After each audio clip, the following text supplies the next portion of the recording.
आपको पता है यूपीएससी की तैयारी का ना सबसे बड़ा झूठ यही है कि बहुत ज्यादा पढ़ने से सिलेक्शन होता है। हाँ बिल्कुल। अगर ऐसा होता तो सारे लाइब्रेरियन आज टॉप कर रहे होते। एग्जैक्टली मतलब सिलेक्शन असल में सही चीजों को बार बार कवर करने और उनके भी जो छुपे हुए डॉट्स है ना उनको कनेक्ट करने से होता है। राइट। इन्फॉर्मेशन तो आजकल कहीं भी मिल जाती है। हाँ, लेकिन उस इंफॉर्मेशन को एग्जाम की डिमांड के हिसाब से सिंथेसाइज करना राइट। वो असली चैलेंज है। कई एस्पिरेंट्स घंटों लेक्चर्स देखते हैं, न्यूज़पेपर पढ़ते हैं। पर जब तक आप एक विषय का दूसरे पर असर नहीं समझेंगे, वो मेहनत किसी काम की नहीं है। बिल्कुल सही बात है। और अगर कोई सीरियस एस्पिरेंट ये चाहता है ना कि न्यूज़पेपर एनालिसिस, एडिटोरियल्स की गहरी समझ और जो स्टैटिक सब्जेक्ट्स हैं उनको एक बहुत ही अनुशासित मतलब एक डिसिप्लिन फ्लो में कवर किया जाए, तो वो सुन लो यूपीएससी की चैनल मेंबरशिप ज्वाइन करके पूरा एक्सेस ले सकते हैं। हाँ, क्योंकि मकसद यही है कि तैयारी बिखरी हुई ना रहे। राइट, वो प्रीमियम कंटेंट के साथ पूरी तरह से एग्जाम फोकस्ड बन जाए। और देखिए यूपीएससी सीएसई 2027 के लिए ना अब लिमिटेड टाइम बचा है। बिल्कुल। आज की कंसिस्टेंसी ही कल का रिजल्ट तय करेगी। सही कहा, समय बहुत तेजी से निकल रहा है। तो आज के इस डीप डाइव में हमारा मिशन ये है कि हम पॉलिटी, गवर्नेंस और इकोनॉमी के जो सबसे क्रिटिकल मुद्दे हैं उनके पीछे के क्यों और कैसे को समझें। तो हम शुरुआत कहाँ से कर रहे हैं? हम शुरू करेंगे गवर्नेंस और जुडिशरी में आ रहे डिजिटल बदलाव से, फिर क्रिमिनल ज्यूरिस्प्रूडेंस में ट्रायल इन एब्सेंशिया का जो नया और थोड़ा विवादित नियम है उसकी गहराई में जाएंगे। अच्छा, वो बीएनएसएस वाला। हाँ बिल्कुल। और उसके बाद हम एक बहुत ही शानदार एडिटोरियल डिस्कस करेंगे कि कैसे एक साधारण सा पासपोर्ट रद्द होना किसी इंसान की सिविल डेथ का कारण बन सकता है। वाओ, ये तो काफी इंटरेस्टिंग है ना? और आखिर में हम बात करेंगे इकोनॉमी में डेटा कलेक्शन के उस नए तरीके की जो पॉलिसी मेकिंग को पूरी तरह बदलने वाला है। मतलब इकोनॉमी का डेटा भी अब बदल रहा है। एग्जैक्टली। तो शुरुआत करते हैं गवर्नेंस और हमारी न्यायपालिका से। इंडियन एक्सप्रेस की न्यूज हेडलाइन है, counsel you are on mute the world of virtual courts. Data ये बताता है कि महामारी के बाद वर्चुअल कोर्ट्स अब सिर्फ एक अपवाद नहीं है, मतलब ये अब एक नियम बन चुके हैं। हाँ, एक न्यू नॉर्मल है ये। राइट। 3240 कोर्ट कॉम्प्लेक्स में वीडियो कॉन्फ्रेंसिंग की सुविधा है और लगभग 3.93 करोड़ मामले वर्चुअल तरीके से सुने गए हैं। ये नंबर बहुत बड़ा है। बहुत बड़ा है। GS2 के ई गवर्नेंस सेक्शन के लिए ये एक क्लासिक केस स्टडी है कि राज्य कैसे तकनीक को अपना रहा है। लेकिन यहां मुझे ना एक बहुत बड़ा गैप नजर आता है। कैसा गैप? देखिए, सिर्फ फाइलों को डिजिटल कर देने से न्याय की रफ्तार थोड़ी ना बढ़ती है। मतलब ये तो ऐसा हो गया जैसे आपने एक पुरानी बैलगाड़ी के ऊपर जीपीएस लगा दिया हो। हाँ, मतलब आपको लोकेशन पता है पर स्पीड वही है। एग्जैक्टली। ई कोर्ट्स ने इंफ्रास्ट्रक्चर तो दे दिया, लेकिन क्या इससे असल में जुडिशरी की जो सबसे बड़ी बीमारी है, मेरा मतलब है पेंडेंसी ऑफ केसेस, क्या उसमें कोई व्यावहारिक सुधार हुआ है? देखिए, इस सवाल का जवाब ना हमें हार्डवेयर और जो कानूनी प्रक्रियाएं हैं उनके बीच के अंतर में खोजना होगा। अच्छा। मतलब 3.93 करोड़ मामलों के वर्चुअल सुनवाई ये तो साबित करती है कि सिस्टम ने फिजिकल एक्सेसिबिलिटी की प्रॉब्लम को पूरी तरह सॉल्व कर दिया है। राइट। मतलब वकीलों को दूर दूर से सफर नहीं करना पड़ता। बिल्कुल। लेकिन कोर्टरूम तक पहुंचने का समय बचा है ना, कोर्टरूम के अंदर लगने वाला समय तो कम नहीं हुआ। हाँ, बात तो सही है। पेंडेंसी का जो मूल कारण है वो सिर्फ अदालत तक पहुंचना नहीं है। असली कारण है जजों की भारी कमी, गवाहों के क्रॉस एग्जामिनेशन में लगने वाला लंबा समय और वो बार बार तारीखें लेने वाला कल्चर। एग्जैक्टली। वो जो अदालती संस्कृति है, एक स्क्रीनिंग इन बुनियादी प्रक्रियागत कमियों को यानी इन प्रोसीजरल बॉटलनेक्स को रातों रात खत्म नहीं कर सकती। तो अगर पेंडेंसी कम हो ही नहीं रही है तो इस पूरे डिजिटल ट्रांजिशन का मतलब फायदा क्या है? क्या ये सिर्फ वकीलों की सुविधा के लिए है? नहीं, इसका सबसे बड़ा और दूरगामी फायदा है ओपन जस्टिस के सिद्धांत का असल मायने में लागू होना। Open justice? हाँ, वर्चुअल कोर्ट्स और खासकर सुप्रीम कोर्ट की कार्रवाइयों की जो लाइव स्ट्रीमिंग हो रही है ना, उसने न्यायपालिका में एक अभूतपूर्व पारदर्शिता ला दी है। ट्रांसपेरेंसी आ गई है। बिल्कुल। पहले कोर्टरूम की बहस सिर्फ वहां मौजूद चंद लोगों तक ही सीमित रहती थी। अब एक आम नागरिक ये देख सकता है कि देश के सबसे बड़े संवैधानिक मामलों में किस तरह के तर्क दिए जा रहे हैं। हाँ, मैंने खुद वो इलेक्टोरल बॉन्ड्स वाली हियरिंग यूट्यूब पर देखी थी। देखा? तो जब कार्यवाही पब्लिक डोमेन में होती है ना, तो जजों और वकीलों दोनों की अकाउंटेबिलिटी बढ़ती है और ये पारदर्शिता धीरे धीरे कोर्टरूम के अंदर के व्यवहार को बदल रही है। अच्छा, जो लंबे समय में जनता का भरोसा बढ़ाएगी। बिल्कुल, न्याय प्रणाली के प्रति जनता का भरोसा इससे बहुत मजबूत होगा। राइट। मतलब ये समझना जरूरी है कि तकनीक सिर्फ स्पीड नहीं लाती, वो सिस्टम में विजिबिलिटी भी लाती है। लेकिन राज्य सिर्फ अपनी तकनीक अपग्रेड नहीं कर रहा है। और क्या कर रहा है? राज्य अपनी कानूनी शक्तियों को भी बहुत आक्रामक तरीके से अपग्रेड कर रहा है। अच्छा। और यह हमें एक बहुत बड़े कानूनी बदलाव की तरफ ले जाता है। द हिंदू की हेडलाइन है, what is meant by trial in absentia. हाँ, ये बहुत चर्चा में आजकल। बिल्कुल। हाल ही में जो भारतीय नागरिक सुरक्षा संहिता यानी BNSS लागू हुई है, उसकी धारा 356 के तहत ट्रायल इन एब्सेंशिया का नियम लाया गया है। मतलब आरोपी की अनुपस्थिति में सुनवाई। एग्जैक्टली। अब यहां ना एक बहुत सीधा और तीखा सवाल उठता है। प्राकृतिक न्याय यानी नेचुरल जस्टिस का सबसे बुनियादी सिद्धांत है ऑडी ऑल्ट्रैम पार्टेम। मतलब दूसरे पक्ष को भी सुनो। हाँ, तो अगर कोई व्यक्ति कोर्ट में मौजूद ही नहीं है तो उसके खिलाफ ट्रायल कैसे चल सकता है? कागजों पर सेफगार्ड्स देना अलग बात है, लेकिन व्यवहारिक तौर पर सोचिए ना, राज्य के खर्चे पर नियुक्त किया गया एक सरकारी वकील दाऊद इब्राहिम या हाफिज सईद जैसे घोषित अपराधी के लिए कितनी शिद्दत से लड़ेगा, जिससे वो कभी मिला ही नहीं। राइट? क्या ये सिर्फ अंतर्राष्ट्रीय अदालतों को खुश करने के लिए एक टिक बॉक्स एक्सरसाइज नहीं है? देखिए, ये आलोचना बहुत ही गहरे स्तर की है और इसे समझने के लिए हमें पुराने कानून और नए कानून के बीच के फिलोसॉफिकल शिफ्ट को देखना होगा। Philosophical shift? हाँ, पुराने CRPC की धारा 299 के तहत अगर आरोपी फरार होता था तो राज्य सिर्फ गवाहों के बयान रिकॉर्ड करके फाइल बंद कर देता था। मतलब मुकदमा रुक जाता था। बिल्कुल, मुकदमा तब तक आगे नहीं बढ़ता था जब तक आरोपी पकड़ा न जाए। इसका मतलब था कि न्याय प्रणाली पूरी तरह से पंगु हो जाती थी, पैरालाइज हो जाती थी। ओहो। तो राज्य का तर्क ये है कि कोई भी आरोपी सिस्टम से भागकर पूरी न्याय प्रक्रिया को बंधक नहीं बना सकता। तो नए कानून में क्या बदला? नए BNSS की धारा 356 में ये शिफ्ट आया है कि अगर आप भाग रहे हैं तो इसे आपके सुनवाई के अधिकार का स्वेच्छा से त्याग माना जाएगा। अच्छा, मतलब मान लिया जाएगा कि आपने खुद अपना right to be heard waive कर दिया है। एग्जैक्टली।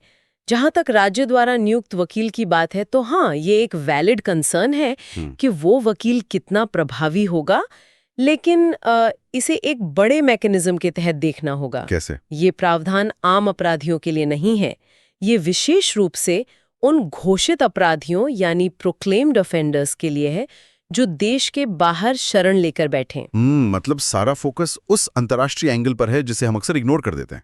बिल्कुल।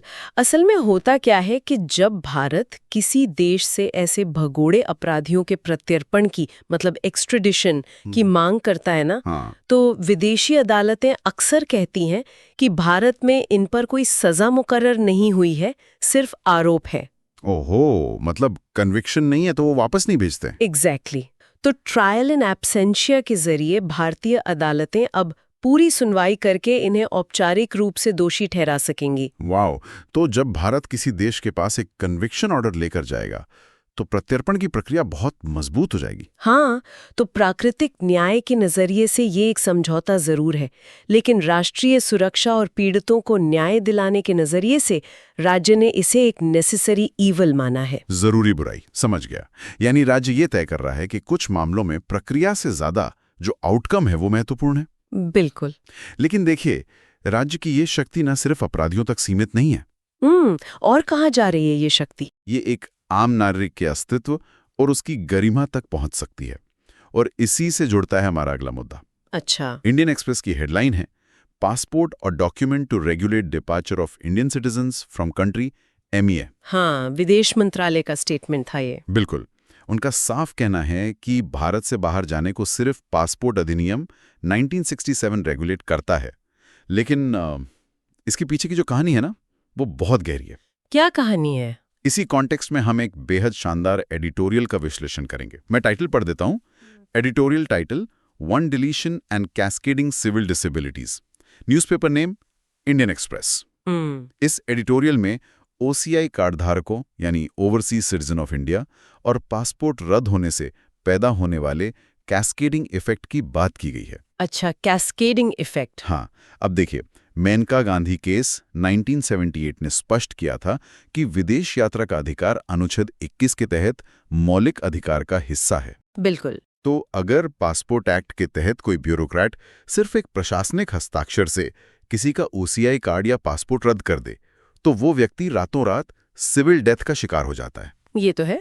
तो क्या ये राज्य द्वारा शक्तियों का बेलगाम और मनमाना इस्तेमाल नहीं है, जो सीधे तौर पर कानून के शासन यानी रूल ऑफ लॉ को चुनौती देता है? देखिए, इस मुद्दे का जो सबसे डरावना पहलू है ना, वो कैस्केडिंग इफेक्ट ही है, जिसका आपने अभी जिक्र किया। मतलब ये कैसे काम करता है? एक आम धारणा ये है कि पासपोर्ट या ओसीआई रद्द होने का मतलब सिर्फ इतना है कि आप हवाई जहाज में नहीं बैठ सकते। हाँ, नॉर्मली लोग यही सोचते हैं।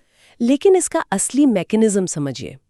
मान लीजिए एक व्यक्ति पिछले 15 सालों से ओसीआई कार्ड पर भारत में रह रहा है। ठीक है। उसका यहाँ एक स्थापित व्यवसाय है, बैंक खाते हैं, घर की ईएमआई चल रही है और बच्चे यहाँ पढ़ रहे हैं। सब कुछ सेट है। हाँ, अब अचानक एक प्रशासनिक आदेश आता है और उसका ओसीआई रद्द हो जाता है। तो ये सिर्फ एक आदेश का रद्द होना नहीं है। जैसे ही कार्ड रद्द होता है ना, उस व्यक्ति का भारत में रहना उसी सेकंड अवैध हो जाता है, इलीगल हो जाता है। वाओ। उसके बैंक खाते फ्रीज हो सकते हैं, संपत्ति के अधिकार छिन जाते हैं और उसका व्यापार रातों रात गैरकानूनी हो जाता है। मतलब एक छोटे से प्रशासनिक फैसले का ये डोमिनो इफेक्ट इंसान के पूरे आर्थिक और सामाजिक वजूद को मिटा देता है। एग्जैक्टली। और इसे ही एडिटोरियल में कैस्केडिंग सिविल डिसेबिलिटीज कहा गया है। ये तो एक बहुत ही भयावह तस्वीर है यार। अगर एक ब्यूरोक्रेट के आदेश में इतनी ताकत है, तो फिर इसमें चेक एंड बैलेंसेस मतलब संतुलन कहाँ है? संतुलन वहीं है जहां राज्य की संप्रभुता यानी सॉवरेनिटी खत्म होती है और अनुच्छेद 14 और अनुच्छेद 21 शुरू होते हैं। मतलब समानता और जीवन का अधिकार। बिल्कुल।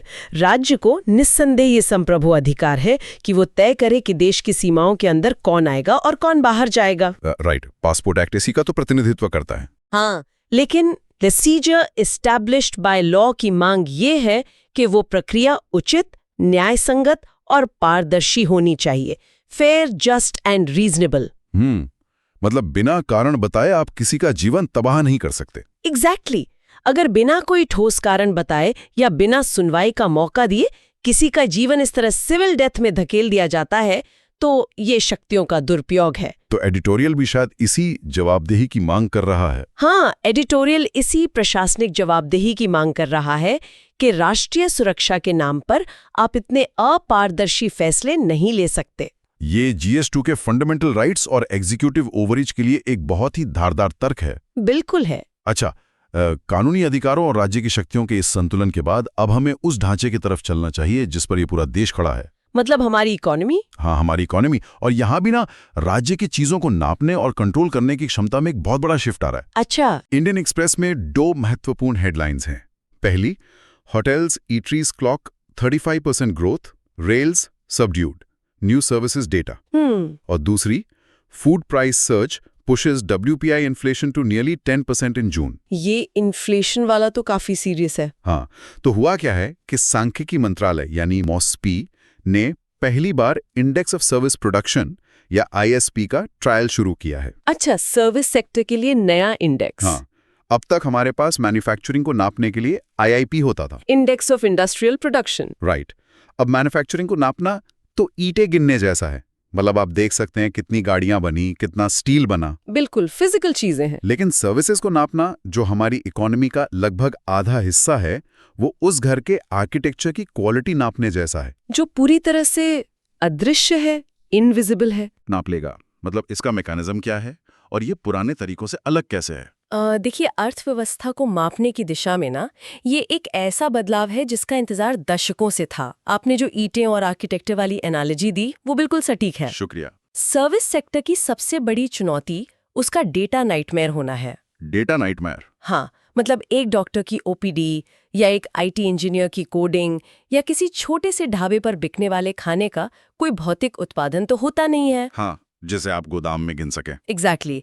तो अब तक हम जिस PMI का इस्तेमाल करते थे, यानी परचेजिंग मैनेजर्स इंडेक्स, वो दरअसल हार्ड डेटा नहीं है। तो वो क्या है? PMI सिर्फ एक सर्वे है जहां कुछ कंपनियों के परचेजिंग मैनेजर से पूछा जाता है कि क्या इस महीने उनका बिजनेस पिछले महीने से बेहतर था या नहीं। ओहो, मतलब वो सिर्फ एक सेंटिमेंट बता रहा है, वास्तविक प्रोडक्शन नहीं। बिल्कुल, वो सिर्फ एक सेंटिमेंट बताता है।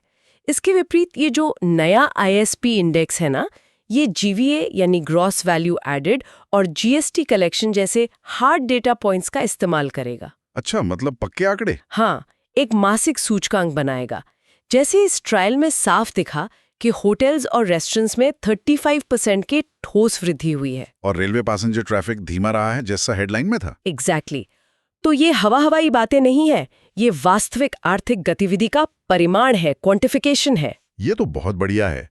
अगर सरकार को इस सटीक डेटा मिलेगा तो नीतियां भी बेहतर बनेंगी। बिल्कुल। लेकिन जब हम दूसरी हेडलाइन की तरफ देखते हैं ना, जहां थोक मूल्य सूचकांक यानी WPI में फूड इन्फ्लेशन 10% के करीब पहुंच गई है, तो ये सटीक डेटा एक बहुत बड़ा सिरदर्द बन जाता है। वो कैसे? देखिए, अगर फूड इन्फ्लेशन इतनी हाई है और दूसरी तरफ सर्विसेज 35% ग्रो कर रही हैं, तो RBI के लिए तो ये एक भयानक दुविधा है। हाँ, डायलेमा तो है। ये दुविधा ही दरअसल मौद्रिक नीति की सबसे बड़ी चुनौती है। जब WPI में होलसेल स्तर पर खाद्य महंगाई 10% होती है, तो इसका सीधा मतलब है कि ये महंगाई बहुत जल्द छनकर रिटेल स्तर पर यानी CPI में आम आदमी तक पहुंचने वाली है। बिल्कुल। अब RBI का मैकेनिज्म समझिए। RBI का प्राइमरी काम क्या है? महंगाई को कंट्रोल करना। राइट? अगर महंगाई बढ़ती है तो RBI को ब्याज दरें यानी रेपो रेट बढ़ानी पड़ती हैं ताकि बाजार से लिक्विडिटी कम हो सके। हाँ। लेकिन यहाँ पेच ये है कि महंगाई सिर्फ खाने पीने की चीजों की वजह से बढ़ रही है, मतलब सप्लाई साइड शॉक है। जबकि इंडस्ट्रियल या सर्विसेज की ग्रोथ अभी भी असमान है, अनइवन है। एग्जैक्टली। अगर RBI महंगाई को देखकर ब्याज दरें बढ़ाता है तो जो सेक्टर अभी ग्रो कर रहे हैं जैसे होटल्स या ईटरीज, उनके लिए लोन महंगा हो जाएगा और उनकी ग्रोथ का गला घुट जाएगा, चोटकाफ हो जाएंगे वो। बिल्कुल। तो बिना सटीक डेटा के ये तय करना लगभग असंभव था कि इकोनॉमी का कौन सा हिस्सा गर्म हो रहा है और कौन सा ठंडा पड़ा है। वाह। तो ये जो नया ISP इंडेक्स है, ये RBI को एक पिन पॉइंट सटीकता देगा कि उसे अर्थव्यवस्था के किस हिस्से को सपोर्ट करना है और कहाँ लिक्विडिटी कम करनी है। बहुत ही शानदार। मतलब ये समझना बहुत जरूरी था कि डेटा सिर्फ सांख्यिकी मंत्रालय की फाइलों में रहने वाली चीज नहीं है। नहीं, बिल्कुल नहीं। ये सीधे तौर पर तय करता है कि आपके होम लोन की EMI कितनी होगी और आपके घर का राशन कितना महंगा होगा। एग्जैक्टली। तो आज के इस पूरे विश्लेषण में हमने देखा कि कैसे सिस्टम खुद को लगातार रिवॉल्व कर रहा है। हाँ, हमने ई-कोर्ट्स के जरिए इंफ्रास्ट्रक्चर और वास्तविक न्याय के बीच के गैप को समझा। बिल्कुल। फिर हमने ट्रायल एंड एब्सेंशिया के जरिए देखा कि राज्य अपनी शक्तियों को राष्ट्रीय सुरक्षा के नाम पर कैसे बढ़ा रहा है और उसके प्राकृतिक न्याय पर क्या असर होते हैं। और वो पासपोर्ट वाला केस। हाँ, पासपोर्ट और OCI के कैस्केडिंग इफेक्ट ने हमें याद दिलाया कि एक साधारण सा प्रशासनिक हस्ताक्षर किसी नागरिक का पूरा अस्तित्व खत्म कर सकता है।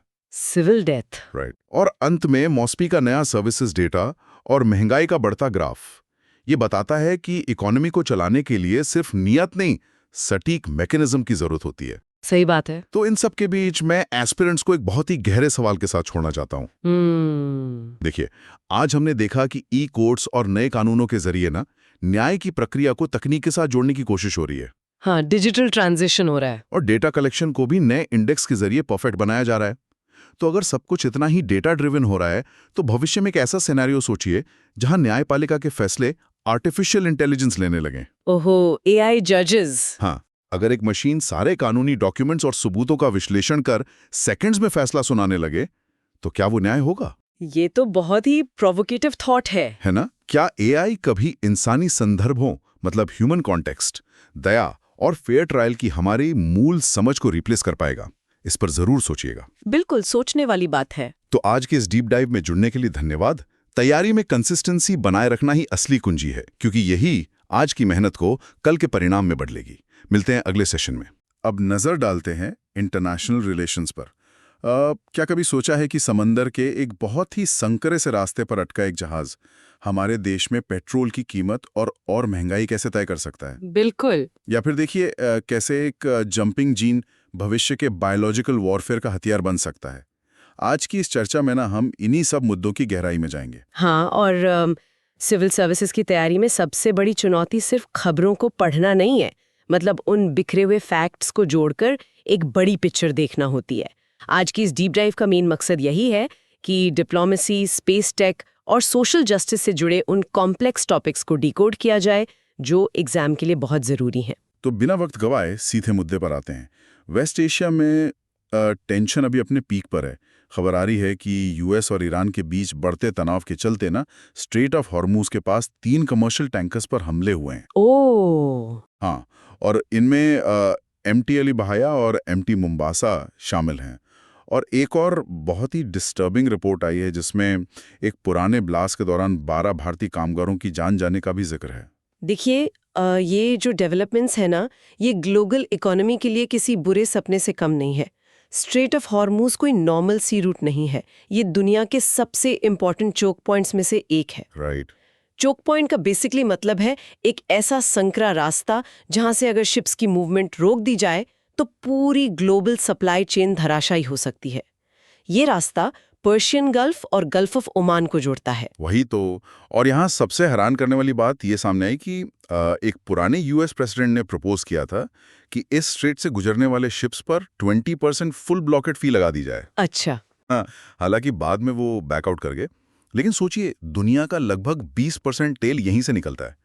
ये सुनकर तो ऐसा लग रहा है कि शहर के इकलौते हाईवे पर किसी ने अचानक अपना टोल बूथ खड़ा कर दिया हो। मतलब क्या कोई भी देश इंटरनेशनल वाटर्स में ऐसे यूनिलैटरल टैक्स लगा सकता है? आपका ये टोल बूथ वाला एग्जाम्पल एकदम परफेक्ट है। अगर हम इंटरनेशनल लॉ को देखें तो कोई भी देश ऐसा नहीं कर सकता। यूएन क्लोज यानी United Nations Convention on the Law of the Sea बहुत क्लियरली फ्रीडम ऑफ नेविगेशन का राइट देता है। इंटरनेशनल वाटरवेज किसी एक देश की प्राइवेट प्रॉपर्टी नहीं होते। सोचिए अगर वहां सच में 20% टैक्स लग जाता तो क्रूड ऑयल की कीमतें रातों रात $90 पर बैरल के पार चली जाती। और इसका सीधा असर हमारी यानी भारत की एनर्जी सिक्योरिटी पर पड़ेगा। हम अपनी ऑयल नीड्स का एक बहुत बड़ा हिस्सा इसी गल्फ रीजन से इंपोर्ट करते हैं ना। बिल्कुल। तेल महंगा हुआ, इसका मतलब है करंट अकाउंट डेफिसिट बढ़ा और इन्फ्लेशन आउट ऑफ कंट्रोल। और साथ ही उन 12 इंडियन वर्कर्स की डेथ वाली न्यूज़ ये याद दिलाती है कि दांव पर सिर्फ तेल नहीं है, हमारा डायस्पोरा भी है। सही कहा आपने। लाखों की संख्या में इंडियन सिटीजन्स गल्फ कंट्रीज में काम करते हैं। जब भी वहां कोई क्राइसिस आता है तो भारत के सामने एक डबल चैलेंज खड़ा हो जाता है। एक तरफ तेल की सप्लाई बचानी है और दूसरी तरफ अपने लोगों की जान। इसीलिए इंडिया को एक बहुत ही बैलेंस्ड कूटनीति डिप्लोमेसी की जरूरत पड़ती है, जहां ईरान और अमेरिका दोनों के साथ बैलेंस बनाए रहें। हाँ, और अपनी मैरीटाइम बाउंड्रीज और ट्रेड रूट्स को सेफ रखने के लिए एक बहुत ही स्ट्रॉन्ग डिफेंस सिस्टम का होना लाजमी है, जो कि हमें हमारे अगले टॉपिक की तरफ ले जाता है। द हिंदू में एक बहुत ही इंपॉर्टेंट आर्टिकल पब्लिश हुआ है। Editorial title, India US defence ties, big ambitions, little delivery. Newspaper name the Hindu. इसका टाइटल ही अपने आप में बहुत कुछ कह रहा है कि इंडिया और यूएस के डिफेंस रिलेशंस में प्रॉमिसेस तो बड़े बड़े हैं, लेकिन ग्राउंड रियलिटी कुछ और ही है। हाँ, इस एडिटोरियल ने बहुत ही शार्पली टेक्नोलॉजी ट्रांसफर और स्ट्रेटेजिक ऑटोनॉमी के बीच के टेंशन को हाईलाइट किया है। स्पेशली जो 2022 में आईसीटी शुरू हुआ था ना, initiative on critical and emerging technology, उसके तहत 2 बड़े डील्स हुए हैं, GEF-414 फाइटर इंजन और MQ-9B UAVs। लेकिन इसमें सबसे बड़ा जो इश्यू आ रहा है वो कॉस्ट का है। इन इंजन्स की कॉस्ट 80 करोड़ रुपए से बढ़कर 170 करोड़ पर इंजन हो गई है। बाप रे। हाँ, और दूसरी तरफ यूएस लगातार RDPA यानी रेसिप्रोकल डिफेंस प्रोक्योरमेंट अग्रीमेंट पर पुश कर रहा है। पर मुझे एक बात समझ नहीं आती, जब यूएस 80% टेक ट्रांसफर करने को तैयार है तो फिर प्रॉब्लम कहाँ आ रही है? प्रॉब्लम उस बचे हुए 20% में है। देखिए, यूएस जो 80% टेक दे रहा है ना, वो मेनली मैन्युफैक्चरिंग प्रोसेस और असेंबली से रिलेटेड है। लेकिन जो असल इंटेलेक्चुअल प्रॉपर्टी है, यानी इंजन के कोर सोर्स कोड्स हैं, जिसे हम हॉट सेक्शन टेक कहते हैं, जो सबसे मेन पार्ट होता है। एग्जैक्टली, जो सबसे कॉम्प्लेक्स हिस्सा है, वो यूएस किसी के साथ शेयर नहीं करता। मतलब ये तो वही बात हो गई कि कोई हमें एक बहुत ही लाजवाब डिश दे दे, हमें अपने किचन में उसे असेंबल करना भी सिखा दे, पर उसकी ओरिजिनल रेसिपी छुपा ले। बिल्कुल। रिजल्ट ये होगा कि हम हमेशा उसी रेस्टोरेंट पे डिपेंडेंट रहेंगे। क्या ये हमारे आत्मनिर्भर भारत विजन के बिल्कुल अगेंस्ट नहीं है? एकदम अगेंस्ट है। और यही वजह है कि इंडिया आरडीपीए को लेकर भी इतना कॉशियस है। आरडीपीए का मेन एम है दोनों देशों के बीच डिफेंस प्रोक्योरमेंट को इजी बनाना। सुनने में ये काफी अच्छा लगता है, राइट? हाँ, लगता तो है। लेकिन सोचिए, यूएस की डिफेंस कंपनीज टेक्नोलॉजी में हमसे दशकों आगे हैं। अगर हमने अपना मार्केट पूरी तरह ओपन कर दिया तो क्या हमारी नई और ग्रोइंग डोमेस्टिक कंपनीज उनके आगे टिक पाएंगी? ये एक बहुत ही अनइक्वल कंपटीशन क्रिएट कर देगा। ये एक बड़ा डिप्लोमेटिक और स्ट्रेटेजिक डायलेमा है। एक तरफ आर्म्ड फोर्सेस को मॉडर्नाइज करना है और दूसरी तरफ डोमेस्टिक डिफेंस इंडस्ट्री को प्रोटेक्ट करना है। किसी और की टेक्नोलॉजी पर इस तरह डिपेंडेंट होने से बचने के लिए ही इंडिजनाइजेशन इतना ज़रूरी है। और इसका एक बेहतरीन एग्जाम्पल हमारा स्पेस प्रोग्राम है। चलिए अब बात करते हैं गगनयान मिशन की, जहां हम किसी की टेक पर निर्भर नहीं हैं। इसरो गगनयान का क्रू मॉड्यूल डिजाइन कर रहा है और इसमें साइंटिस्ट के सामने बहुत कॉम्प्लेक्स चैलेंजेस आए हैं। हाँ, क्योंकि स्पेस में इंसान को भेजना जितना मुश्किल है, उससे कहीं ज्यादा मुश्किल है उसे सेफली वापस लाना। गगनयान का जो क्रू मॉड्यूल है उसे एक स्फीयर कोन मतलब गोलाकार और शंकु के आकार का बनाया गया है, और इसका जो बेस है ना, वो ब्लंट बेस यानी बिल्कुल चपटा रखा गया है। पर ये चपटा बेस क्यों? आमतौर पर हम देखते हैं कि रॉकेट्स या फाइटर जेट्स आगे से पॉइंटेड होते हैं एरोडायनामिक्स के लिए। फिर इसे फ्लैट क्यों बनाया गया है? इसके पीछे बहुत ही इंटरेस्टिंग फिजिक्स है। जब मॉड्यूल स्पेस से वापस अर्थ के एटमॉस्फेयर में री एंट्री करता है तो उसकी स्पीड हाइपरसोनिक होती है, यानी स्पीड ऑफ साउंड से कई गुना ज्यादा। अच्छा। इतनी एक्सट्रीम स्पीड पर हवा के फ्रिक्शन से टेम्परेचर हजारों डिग्री सेल्सियस तक पहुंच जाता है। यहाँ पर एरोथर्मोडायनामिक स्टेबिलिटी का कॉन्सेप्ट काम आता है। मतलब अगर वो पॉइंटेड होता तो सारी हीट डायरेक्ट मॉड्यूल के अंदर चली जाती। बिल्कुल सही पकड़ा आपने। ब्लंट बेस होने से क्या होता है कि री एंट्री के वक्त मॉड्यूल के ठीक आगे एक बो शॉकवेव बन जाती है। ये शॉकवेव मॉड्यूल के सरफेस से थोड़ा आगे हवा में ही फॉर्म होती है। इस वजह से 90% से ज्यादा हीट उस शॉकवेव में ही डिसिपेट हो जाती है और मॉड्यूल डायरेक्ट जलने से बच जाता है। ये तो एकदम उस बैडमिंटन की शटल कॉक की तरह काम कर रहा है। जैसे शटल कॉक का जो हेवी कॉक वाला हिस्सा होता है वो हमेशा आगे रहता है, चाहे उसे कैसे भी हिट करें। हाँ, बिल्कुल वही लॉजिक है। मॉड्यूल का सेंटर ऑफ ग्रेविटी उसको ऐसा सेट करता है कि उसका हेवी और फ्लैट साइड हमेशा एटमॉस्फेयर की तरफ रहे। लेकिन इसके बाद भी एक इशू आता है जिसे डायनामिक इंस्टेबिलिटी कहते हैं। ये वॉबलिंग यानी डगमगाहट क्या चीज़ है? देखिए, शटल कॉक तो नेचुरल तरीके से हवा में स्टेबल रहती है, लेकिन जब क्रू मॉड्यूल वापस आते वक्त ट्रांसोनिक स्पीड के आसपास पहुंचता है, मतलब साउंड की स्पीड के लगभग, तो शॉकवेव्स के प्रेशर में बहुत अचानक चेंजेस आते हैं। इन रैपिड चेंजेस की वजह से मॉड्यूल हवा में बुरी तरह वॉबल करने लगता है। अगर इस वॉबलिंग को कंट्रोल नहीं किया गया तो अंदर बैठे एस्ट्रोनॉट्स के लिए फेटल हो सकता है। तो फिर इसको टैकल कैसे किया जाता है? इसके लिए मॉड्यूल के आउटर सरफेस पर छोटे छोटे रॉकेट थ्रस्टर्स लगाए जाते हैं, जिन्हें हम RCS यानी रिएक्शन कंट्रोल सिस्टम कहते हैं। जैसे ही सेंसर्स डिटेक्ट करते हैं कि मॉड्यूल 1 मिलीमीटर भी टिल्ट हो रहा है, ये थ्रस्टर्स एकदम प्रिसाइज टाइमिंग पर फायर करते हैं और उसे वापस अलाइन कर देते हैं। ये पूरी टेक्नोलॉजी इंडिजिनसली डेवलप्ड है। क्या बात है! और यही हमारी असली स्ट्रेटेजिक ऑटोनॉमी है। खैर, स्पेस के इस मैक्रो लेवल साइंस से अब थोड़ा माइक्रो लेवल की तरफ आते हैं। माइक्रोबायोलॉजी और बायोटेक्नोलॉजी में दो ऐसे ब्रेक थ्रूज आए हैं जो बिल्कुल साइंस फिक्शन जैसे साउंड करते हैं। पहला है बायोसेंसर्स की दुनिया में एप्टोमर्स की एंट्री। अब तक हम डिजीजेस डिटेक्ट करने के लिए नेचुरल एंटीबॉडीज पर डिपेंड करते थे, पर अब उनकी जगह सिंथेटिक DNA या RNA ले रहे हैं। ये हेल्थ और बायोटेक सेक्टर के लिए एक मैसिव लीप है। असल में एंटीबॉडीज प्रोड्यूस करने के लिए एनिमल्स का यूज करना पड़ता है। प्रोसेस स्लो है और कॉस्ट भी काफी हाई होती है। प्लस नेचुरल एंटीबॉडीज ना टेम्परेचर वेरिएशंस में डिग्रेड हो जाती हैं। लेकिन एप्टेमर्स लैब में कंप्यूटर्स की मदद से डिजाइन किए गए सिंथेटिक मॉलिक्यूल्स होते हैं। अगर मैं इसको विजुअलाइज करूं तो ये एक 3D प्रिंटेड मास्टर की जैसा लगता है। हमें नेचुरल तरीके से चाबी बनने का वेट नहीं करना। लैब में बैठो, उस बीमारी वाले ताले का शेप एनालाइज करो और एक सिंथेटिक चाबी प्रिंट कर लो जो वायरस को तुरंत पहचान ले। परफेक्ट एनालॉजी है ये।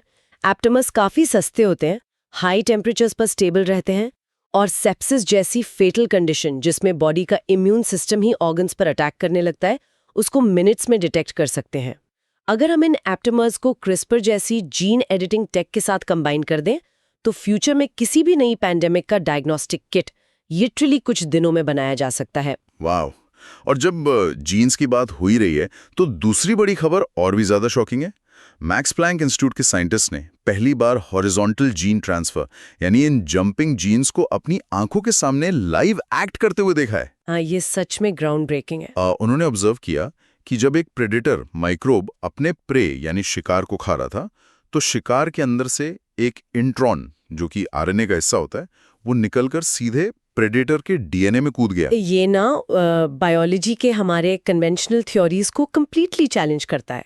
नॉर्मल बायोलॉजी में जीन्स पेरेंट्स से ऑफस्प्रिंग्स में आते हैं, जिससे हम वर्टिकल ट्रांसफर कहते हैं, लेकिन माइक्रोब्स की दुनिया में जीन्स एक लिविंग ऑर्गेनिज्म से दूसरे में हॉरिजॉन्टल तरीके से भी ट्रांसफर हो सकते हैं। पर अगर हम इसको एग्जाम पर्सपेक्टिव से देखें, तो इसका ह्यूमन हेल्थ या सोसाइटी पर क्या इम्पैक्ट पड़ेगा? इसका सबसे डायरेक्ट लिंक है एंटीबायोटिक रेजिस्टेंस से। सोचिए, एक हॉस्पिटल में किसी बैक्टीरिया ने किसी खास एंटीबायोटिक से बचने का म्यूटेशन डेवलप कर लिया।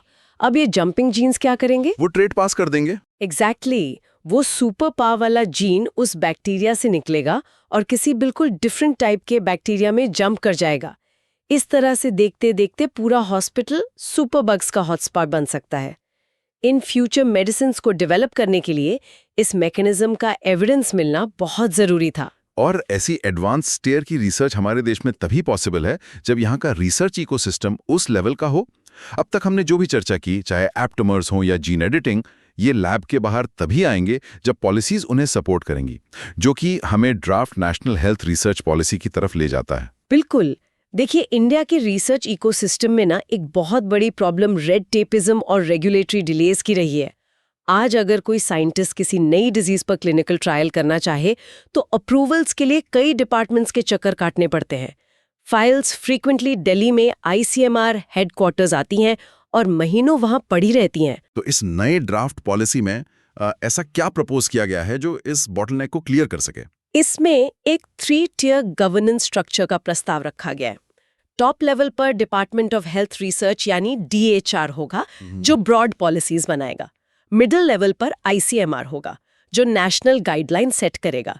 पर जो सबसे बड़ा गेम चेंजर है वो है 3rd टियर यानी लोकल लेवल। लोकल लेवल मतलब हॉस्पिटल्स? हाँ, मेडिकल कॉलेजेस और रिसर्च इंस्टीट्यूट्स को पावर मिलेगी कि वो अपनी लोकल एथिक्स कमिटीज बनाएं और छोटे लेवल की रिसर्च को खुद वहीं पर अप्रूव कर दें। यानी डिसेंट्रलाइजेशन।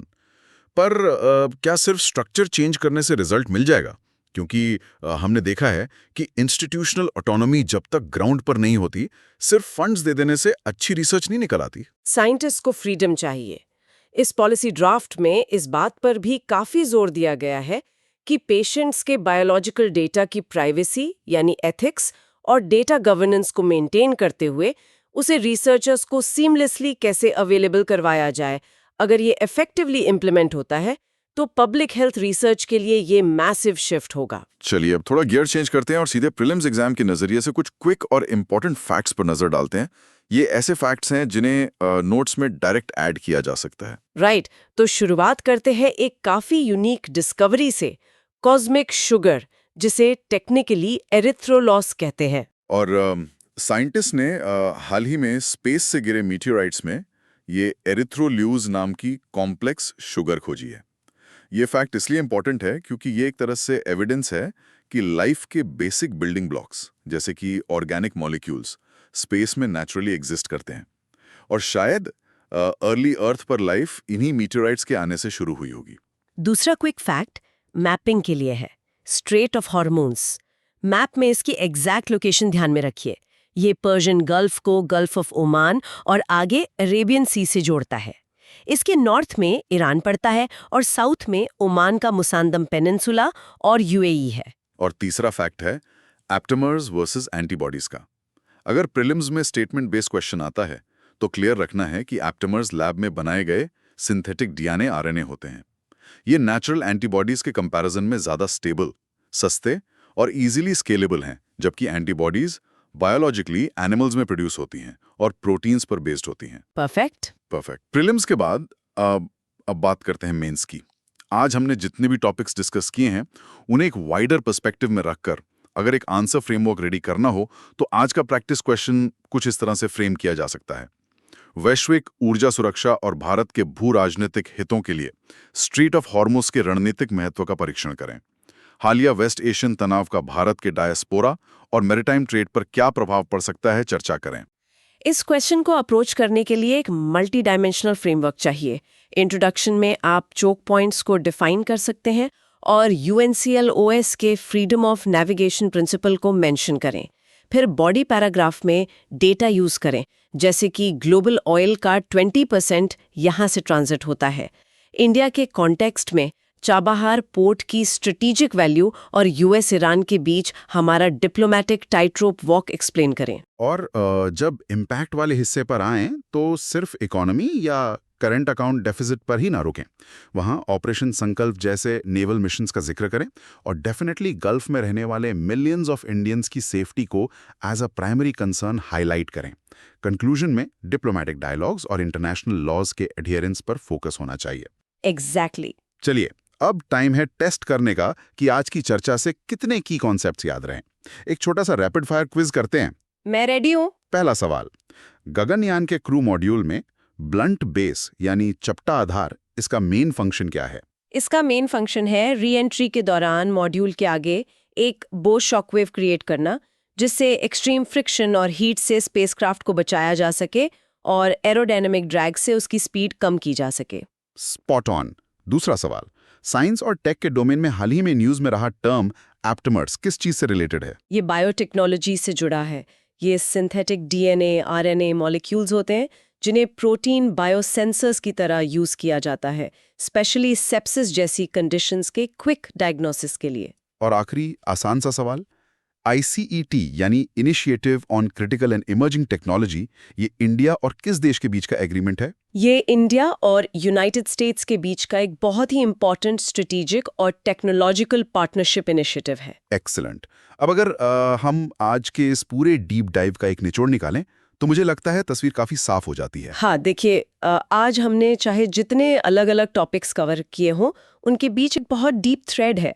चाहे स्ट्रेट ऑफ हॉर्मुज़ में फ्रीडम ऑफ नेविगेशन का मुद्दा हो, जहां ऑयल डिपेंडेंसी हमारी वल्नरेबिलिटी है, या फिर अमेरिका के साथ डिफेंस डील हो, जहां सोर्स कोड ना मिलना हमारी आत्मनिर्भरता को लिमिट करता है, सबका आंसर एक ही जगह आकर रुकता है, स्ट्रेटेजिक ऑटोनॉमी। और इस ऑटोनॉमी का सबसे सॉलिड प्रूफ है हमारा गगनयान मिशन, जहां हम इंडिजिनस टेक के दम पर स्पेस एंट्री की एक्सट्रीम चैलेंजेस को ओवरकम कर रहे हैं।